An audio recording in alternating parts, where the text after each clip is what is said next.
अब गुरुदेव भगवान हमें क्या समझा रहे हैं भाई और बहनों, हमने तो शिक्षा लेनी है इन घटनाओं के माध्यम से। हमें पता है कि जिनको गोबर खाने की आदत लग गई वो नहीं समझेंगे, और हमने इनको समझाना भी नहीं है। हमें भी पता इस बात का कि हमारे समझाने से नहीं समझेंगे। जब हमारे बाप ने 30 साल तक खून पसीना एक कर दिया हमें समझाने के लिए, तब नहीं समझे ये, आज क्या समझेंगे। लेकिन इनकी इन घटिया हरकतों को ध्यान में रखकर, इनके गुण अवगुणों से परिचित होकर, लाभ हानि से परिचित होकर, आप और हम सत्सेवक भाई बहनों ने जिनको मोक्ष प्राप्त करना है, गुरु को प्रसन्न करना है, हमने सावधान रहना, हमने सचेत रहना, हमने काल को मौका नहीं देना राजनेताओं के तलवे चाट के, उनकी रैलियों में जाके उनका समर्थन करके। अरे भक्ति का, राजनीति का तो 36 का आंकड़ा है, 36 का आंकड़ा। तो गुरुदेव भगवान हमें क्या समझा रहे हैं, आदेश और प्रार्थना में क्या अंतर होता है। और इसी पैटर्न पर जो गुरुदेव भगवान हमें बताएंगे घटना एक बहन की, इसी पैटर्न पर वर्तमान में भोली भाली संगत को गुरुजी का आदेश बताकर ठगा जा रहा है। एक बहन थी हरियाणा की, नाम दीक्षा ले ली, गुरुदेव के पास आई, बोला गुरुजी मैं एक कपड़े की दुकान करना चाहती हूं, एक मेरा कोई भाई है, कोई रिश्तेदार है, हम दोनों मिलकर हमारे घर पर कपड़े की दुकान करना चाहते हैं। तो गुरुदेव तो अंतर्यामी है, जानी जान, इनको तो सब पता है, चीटी पायल बाजे पैर साहिब सुनता है सब लहर। तो गुरुदेव ने कहा कि बेटी क्या करेगी तू कपड़े की दुकान खोलकर, तू जिस शहर में रहती है वहां पर इतने बड़े बड़े कपड़े के शोरूम है, ये बावड़ी तेरे घर पे कपड़े खरीदने कौन आएगा, क्योंकि मालिक को तो दिखाई दे रहा था ना सब कुछ आगे। लेकिन वो बहन नहीं मानी, बोला नहीं नहीं गुरुजी, बोला हम दोनों ने बिल्कुल फाइनल कर लिया। तो गुरुदेव ने कहा कि जब तुमने फाइनल कर ही लिया, मेरी बात तुमने माननी नहीं है तो ठीक है भाई, देख लो फिर जैसा तुमने करना है। फिर उस बहन ने वो कपड़े की दुकान खोल ली और सबको ये बताती फिरी कि गुरुजी का आदेश है, गुरुजी का आदेश है, जबकि गुरुजी की तो उसने मानी नहीं। अब वो धंधा उनका फेल हो गया। फिर वो गुरुजी के पास आए तो गुरुजी ने कहा कि हमने तो पहले कहा था भाई। फिर ऐसे गुरु बदनाम होता है। जब वो दुकान खोली तो सबको गुरुजी का आदेश बता दिया, गुरुजी ने आदेश दे दिया, गुरुजी ने यस कर दी। अब भक्तों ने सोचा गुरुजी ने आदेश दे दिया तो काम तो सफल ही होगा, और फिर वो धंधा फेल हो गया। अब फिर उस सब भक्तों के मन में आ गई भाई गुरुजी ने आदेश दिया फिर भी धंधा फेल हो गया। ऐसे भगवान बदनाम होता है, ऐसे भगत भक्ति मार्ग से टूटते हैं। फिर ये है काल प्रेरणा, सूक्ष्म चाल। तो ठीक इसी प्रकार वर्तमान में भाई और बहनों, गुरुजी की तरफ से हिसार जेल से कोई आदेश नहीं है किसी प्रकार का। गुरुजी सतलोक से चलकर गंदी राजनीति करवाने आते हैं क्या? ये काम तो नकली बाबाओं के हैं, वो कर ही रहे हैं। ये सतगुरु रामपाल जी का काम है नेताओं की रैलियों को सफल बनवाना, उनमें भीड़ इकट्ठी करना, हरियाणा के जाट आरक्षण में भक्तों को ठोक देना, अयोध्या में भंडारा लगवा देना। जबकि सतगुरु रामपाल जी तो ब्रह्मा विष्णु महेश की नकली भक्ति को छुड़वाते हैं, भंडारे क्यों लगवाएंगे राम मंदिर के निमित्त? धर्मशाला बनवाना, दुनिया भर के आडंबर पाखंड 2014 बरवाला कांड के बाद जो हुए हैं इन आश्रम वालों के द्वारा, गुरुजी का हिसार जेल से कोई आदेश नहीं किसी प्रकार का।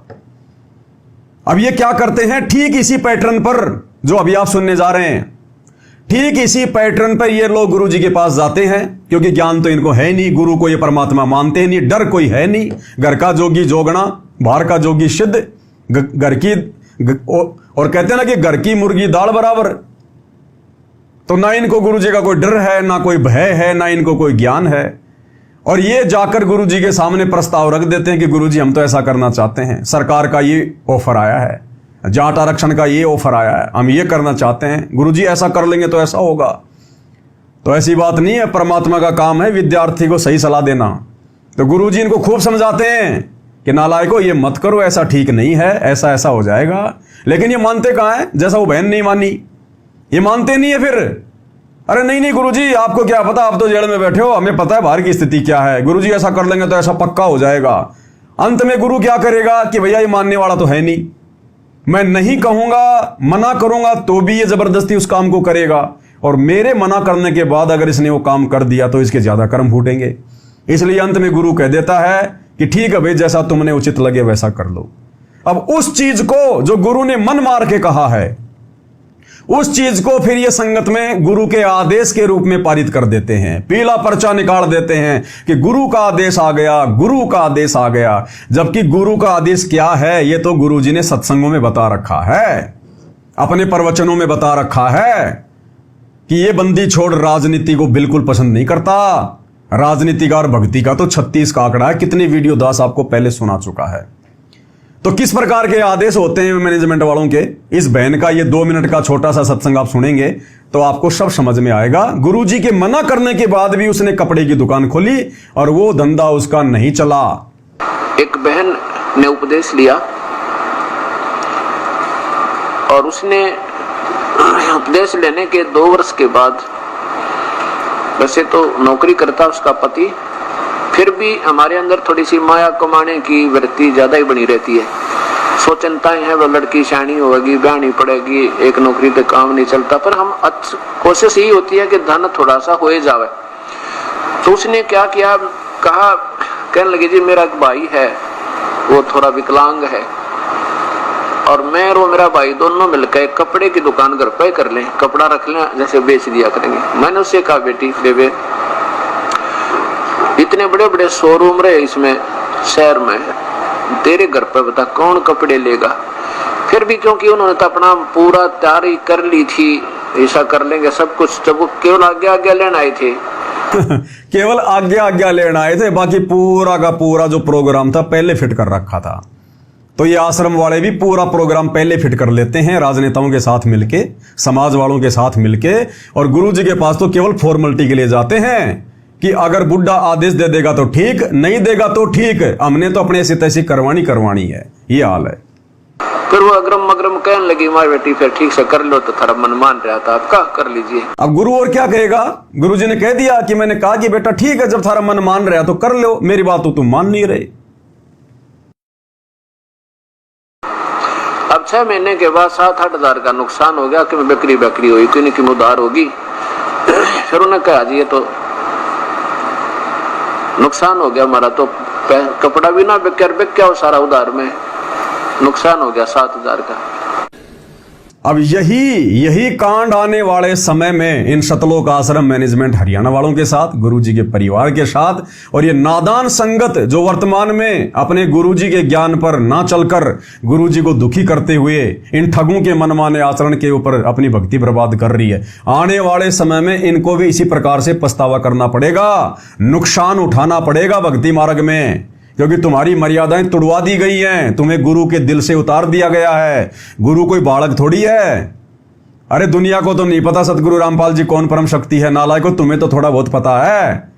हिसार जेल में किस लिए बैठा है, 1 सेकंड में आ जाए, आना चाहे तो 1 सेकंड में। 12 साल हो गई, क्यों नहीं आ पा रहा। जमानत पे भी आ सकते थे, राम रहीम कितनी बार जमानत पे आ गया, लेकिन जमानत पे भी नहीं आना चाह रहे गुरुदेव, संगत की मूर्खता को देखते हुए। तो किस लिए बैठा है, क्या देख रहा हूं बैठकर, आप और हमारी मूर्खता, आप और हमारी ये भेड़ चाल देख रहा है कि काल इनको कितना नीचे गिरा सकता है। अभी तो मैं धरती पे हूं, जाते समय ठीक ठाक कर जाऊंगा, लेकिन इनकी औकात इनको दिखा के जाऊंगा कि नालायको देख लो मेरी गैर हाजिरी में तुमने क्या किया, तुम आगे मेरे मिशन को संभालने के लायक हो नहीं हो। और अब जेल से आने के बाद गुरुदेव इन सबको नीचे बैठा देंगे कि बैठ जाओ नीचे, मैंने खूब देख लिया तुम्हारे को, तुम्हारी औकात को, तुम्हारे ज्ञान को, तुम्हारे ध्यान को, सब देख लिया। नए सेवादार तैयार करेगा परमात्मा, नई सेना तैयार करेगा। इन मूर्खों को जो आज इस संगत के सरदार बने फिर रहे हैं, इनको दर्शन भी दुर्लभ हो जाएंगे, गुरुजी के परिवार को दर्शन भी दुर्लभ।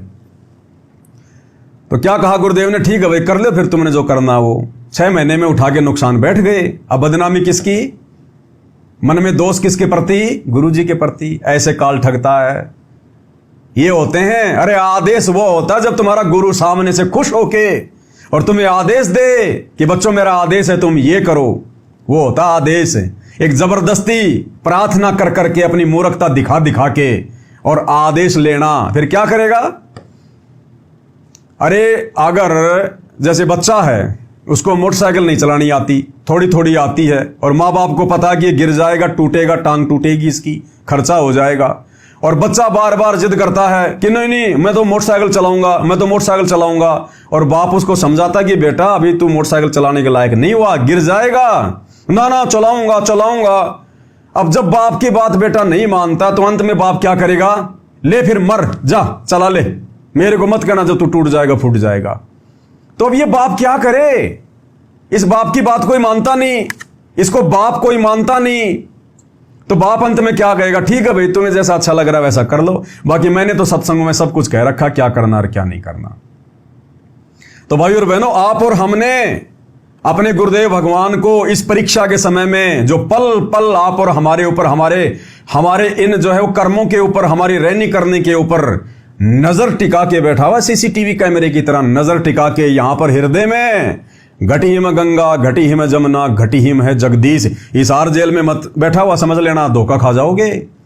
हम हैं शब्द शब्द हम माही, और हमसे भिन्न और कछु नाही। अगर ये भगवान जेल में कैद होके बैठ जाएगा तो सृष्टि कौन चलाएगा?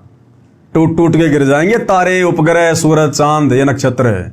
यहां बैठा है सबके घट में, घटी हिम गंगा, घटी हिम जमुना, घटी हिम है जगदीश। सब कुछ देख रहा है।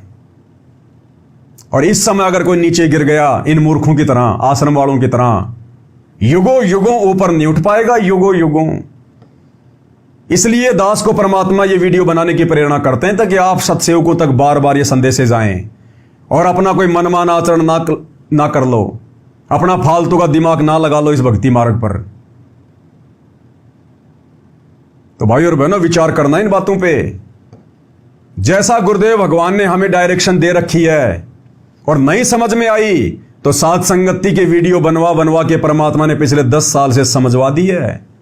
अब अगर कोई अपनी टांग बीच में अड़ाएगा ना, मार खाएगा, ध्यान रखना। चाहे सत्सेवक हो चाहे कोई जी हो, अंधे हो के किसी की बातों पे यकीन मत करना। ये विशेष परीक्षा का समय चल रहा है। अब हमारा विशेष परीक्षा का समय, फाइनल। इस समय सत्सेवक भी तरह तरह की बातें करेंगे, तरह तरह के मनमाने आचरण करेंगे, अपना दिमाग लगाएंगे। इसीलिए परमात्मा ने 2 साल पहले से साथ संगतियां बंद करवा दी थी। दास ने जो मैसेज डाला था ना कि भैया ये बड़ी बड़ी साथ संगतियां सब बंद, केवल दास लाइव आएगा जो भी संदेशा देना होगा। क्यों? गुरुदेव अंतर्यामी है, उनको पता था इस बात का कि साध संगतियां बहुत हो चुकी हैं, जा जाके बहुत ज्ञान दे लिया, बहुत समाधान कर दिया। अब संगत को ज्ञान हो चुका है कि हमने क्या करना और क्या नहीं करना। अब यदि ये सात संगतियों के माध्यम से इकट्ठे होंगे तो ये ज्ञान को नहीं पचा पाएंगे, उल्टियां करेंगे, उल्टियां। इस ज्ञान पर अमल करने की बजाय ये ज्ञानी बनकर ये प्रवचन देंगे, अपने आप को ज्ञानी सिद्ध करेंगे, इसलिए मामला बिगड़ जाएगा। इसलिए परमात्मा ने सात संगतियां रुकवा दी कि भैया भक्ति क्या है, भगवान क्या है, नियम क्या है, मर्यादा क्या है, सही क्या है, गलत क्या है। पवन दास के वीडियो के माध्यम से तुम्हें सब पता चल गया है। मूर्ख कोई नहीं रहा जो सात संगति से जुड़ा है। अब घर बैठ के भक्ति करो, अपना धंधा करो, परमात्मा प्रसन्न करो, मर्यादाओं के लिए संघर्ष करो। अब अगर तुम सारे ज्ञानी आपस में इकट्ठे हो गए ना तो सुनने वाला तो कोई रहेगा नहीं, क्योंकि सब ज्ञानी। अब ज्ञानी सुनाएगा किसको?